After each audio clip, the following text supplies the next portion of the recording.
तो अब सुनिए, एचबीओ की आने वाली हैरी पॉटर सीरीज में आखिरकार इस कैरेक्टर को मिलने वाला है फुल ऑन स्क्रीन टाइम, जो फिल्मों में इन्हें बिल्कुल भी नहीं दिया गया। हाँ दोस्तों, एचबीओ पर बनने वाली हैरी पॉटर सीरीज में हमें दिखने जा रही है सेंटोर्स की असली दुनिया, क्योंकि एचबीओ ने इस इंटरेस्टिंग कैरेक्टर को निभाने के लिए एक एक्टर को कास्ट भी कर लिया है जो बनेगा रेनॉन द सेंटोर। तो खबर यह है कि जैक क्यूरन को ऑफिशियली तौर पर रेनॉन द सेंटोर्स के रूप में कास्ट कर लिया गया है एचबीओ की इस नई हैरी पॉटर सीरीज के लिए। फिलहाल शूटिंग शुरू हो चुकी है और जैसे जैसे लीड एक्टर्स के नाम सामने आ रहे हैं वैसे वैसे विजिटिंग वर्ल्ड के नए एक्टर्स भी उभर कर दिखने लगे हैं। और सबसे खास बात है कि रोनन वही किरदार है जो असल में फिलोसोफर स्टोन की किताब में मौजूद था, लेकिन फिल्म के वर्जन से उसे पूरी तरीके से हटा दिया गया।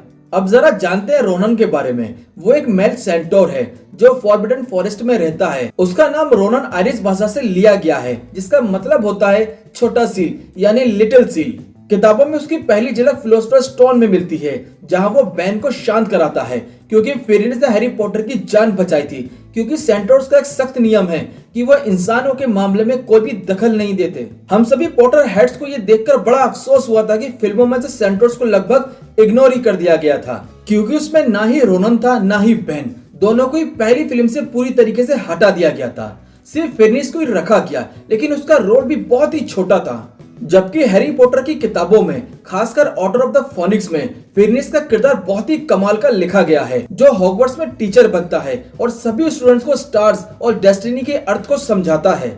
अब एचबीओ के पास एक शानदार मौका है कि वो सेंटोर्स को प्रॉपर स्क्रीन टाइम दे, जिससे हम सभी को उनकी इंटेलिजेंस, उनके सीक्रेट्स और स्टार्स से उनका डीपली कनेक्शन को अच्छे से जान सके। क्योंकि इन सभी बातों को किताबों में बहुत ही खूबसूरती से लिखा गया है, पर फिल्मों पर इन पर ध्यान ही नहीं दिया गया। अब हमें उम्मीद है कि इस नई सीरीज में हम रोनन, बैन और फिनिक्स के कैरेक्टर आर्क को, उनके कल्चर को डीपली तरीके से दिखाया जाएगा। अगर एचबीओ ने वर्ल्ड बिल्डिंग और विजुअल इफेक्ट्स पर ध्यान दिया तो ये सेंटोर्स वाली कहानी सच में जादुई बन सकती है। तो दोस्तों, अब सवाल तुमसे है, क्या तुमको फिल्मों में सेंटोर्स का रूप पसंद आया था, या तुम भी चाहते हो कि नई सीरीज में उनके असली रूप को, उनके सीक्रेट्स को और उनकी मैजिकल दुनिया को देख सको? क्या तुम फिनिक्स को फिर से हॉगवर्ट्स में टीचर के रूप में देखना चाहोगे?